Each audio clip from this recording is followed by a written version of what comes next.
নমস্কার বন্ধুরা, কেমন আছেন সবাই? আশা করি সবাই ভালো আছেন। মাইতি বেঙ্গলি কুকিংয়ে সবাইকে স্বাগত জানিয়ে আবার চলে এলাম একটা নতুন রেসিপি নিয়ে। বর্ষাকাল, চারিদিকে মেঘ হয়ে আছে, এখন বিকেল, সকাল থেকেই খুব বৃষ্টি হচ্ছে আমাদের এখানে। তাই ভাবলাম আজকে একটু ঘুগনি করি, তাই আপনাদের সাথে শেয়ার করব।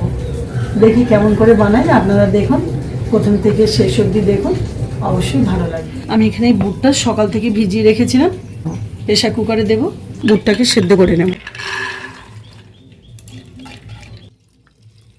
আমি এখানে জল দিয়ে দেবো,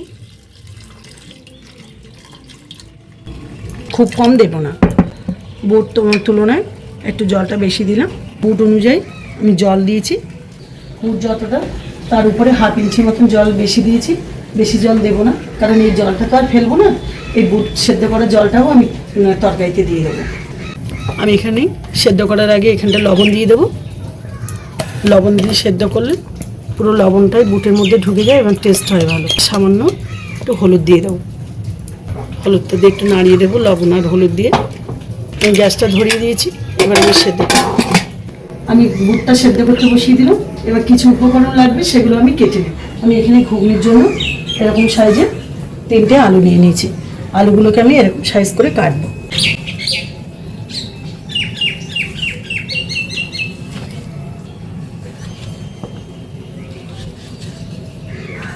আলুগুলোকে এরকম সাইজে আমি সব আলুগুলোকে কেটে নেব। আলুগুলো যাতে কালো না হয়ে যায়, কেটে কেটে সঙ্গে সঙ্গে আমি জলে দিয়ে দেবো। আলুগুলো আমার সব কাটা হয়ে গেছে। পেঁয়াজগুলোকে আমি সুন্দর করে ছোট ছোট করে আমি কেটে কুচিয়ে নেব। আমি পেঁয়াজগুলোকে এরকম ছোট ছোট করে কুচিয়ে রেখেছি। আমি পেঁয়াজ কুচাতে কুচাতে এদিকে আমি একটা ভাজা মশলা বানাবো।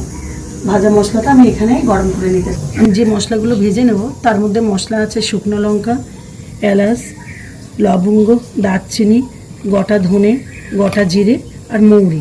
এই ভাজা মশলাটার জন্যই বেশি টেস্ট হবে, স্বাদ হবে একদম। বাইরে দিয়ে মেলাঘাটে যে দোকানে আমরা ঘুগনি খাই না, সেই ঘুগনিটার স্বাদ হয় বেশি। কেন বলুন তো? এই মশলাগুলোর জন্য। আমি কড়াইতে প্রথমে শুকনো লঙ্কা, এলাচ, লবঙ্গ আর দারচিনিগুলো দেবো, কারণ এগুলো খসা মোটা তো, একটু ভাজতে সময় লাগে, গরম হতে সময় লাগে। এগুলোকে আমি হালকা আঁচে আমি আস্তে আস্তে করে গরম করে নেব। তারপরে বাকি মশলাগুলো পরে পরে দেবো।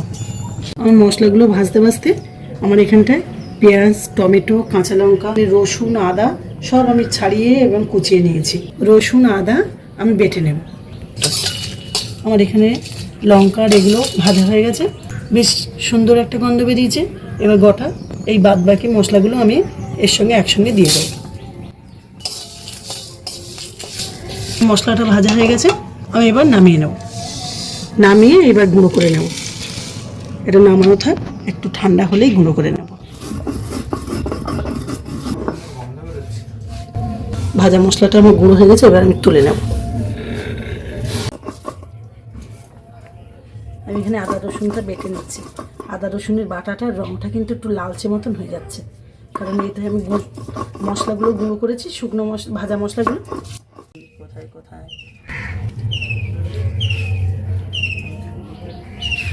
বন্ধুরা, আমি এখানে বুটটা 2টো সিটি মেরে নামিয়ে রেখেছিলাম। এর মধ্যে যতক্ষণ বাষ্প ছিল ততক্ষণই আমি বসিয়ে রেখেছিলাম। এবার দেখি কেমন সেদ্ধ হয়েছে।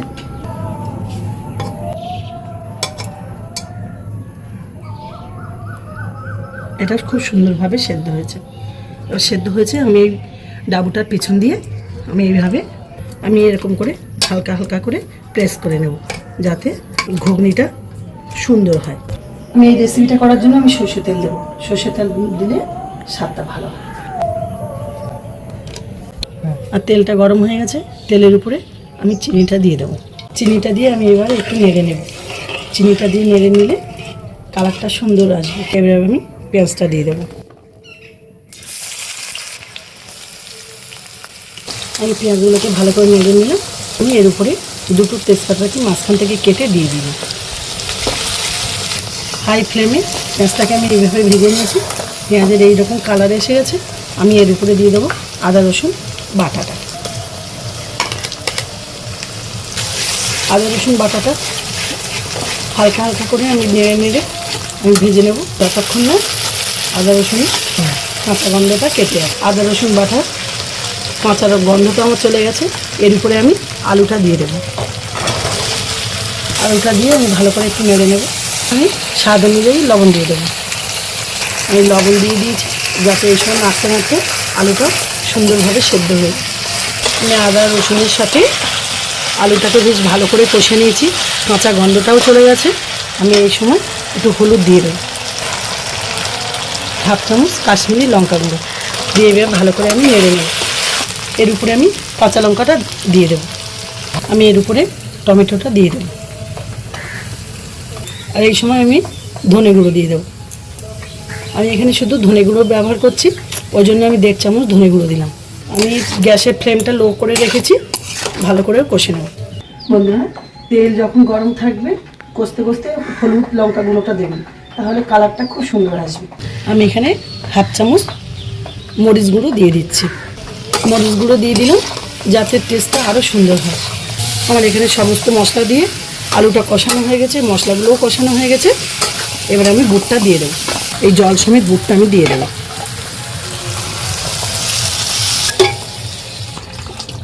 বন্ধুরা, আমি এখানটায় পরিমাণ মতন জল দিয়ে দিয়েছি। জল দিয়ে এবার আমি ফুটিয়ে নেব। ঢাকা দিয়ে আমি এটা ফুটিয়ে নেব। এবার আমি ঢাকা খুলে দেখব। দেখুন বন্ধুরা, ঘুগনিটা তো আমার ফুটছে।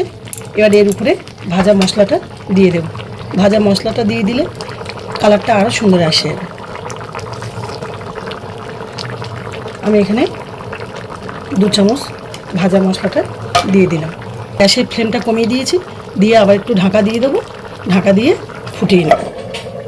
আর বেশি ঘন করব না, এরকম অবস্থায় নামিয়ে নেব, যেন পুরো একেবারে দোকানের মতন এরকমই কালারটা এসছে। বন্ধুরা, ঘুগনিটা তো হয়েই গেল, এবার পরিবেশন করার পালা। এবার পরিবেশন করি, অবশেষে আবার খেয়েও দেখাবো কেমন হয়েছে। এখানে পরিবেশনের জন্য নিয়েছি কোঁচানো পেঁয়াজ, কোঁচানো কাঁচা লঙ্কা, ঝুরি ভাজা, স্লাইস করা গন্ধরাজ লেবু, শসা, ধনেপাতা কুচি আর তেঁতুলের চাটনি, সস। আমি এর উপরে হালকা করে তেঁতুলের চাটনিটা দিয়ে দেবো। এবার দিয়ে দেবো শসা কুচানো, পেঁয়াজ কুচানো, ধনেপাতা কুচানো। এবার দেবো উপর থেকে সামান্য ঝুরি ভাজা, আর দেবো হালকা করে টমেটো সস। চারিদিকে মেঘ কালো হয়ে গেছে, তাড়াতাড়ি সন্ধে নেমে এসেছে। আর এই সময় হচ্ছে গরম গরম ঘুগনি, বেশ ভালোই জমে যাবে। এবার আমি খেয়ে টেস্ট করে দেখি কেমন লাগে। সব রকমের উপকরণ দিয়ে সাজিয়েছি, সত্যি খুব সুন্দর হয়েছে খেতে। আপনারা এইভাবে বানিয়ে দেখবেন, সত্যি খুব সুন্দর হবে। আজ তবে আসি, দেখা হচ্ছে অন্য কোনো রেসিপি নিয়ে। ভালো থাকবেন, সুস্থ থাকবেন, টাটা।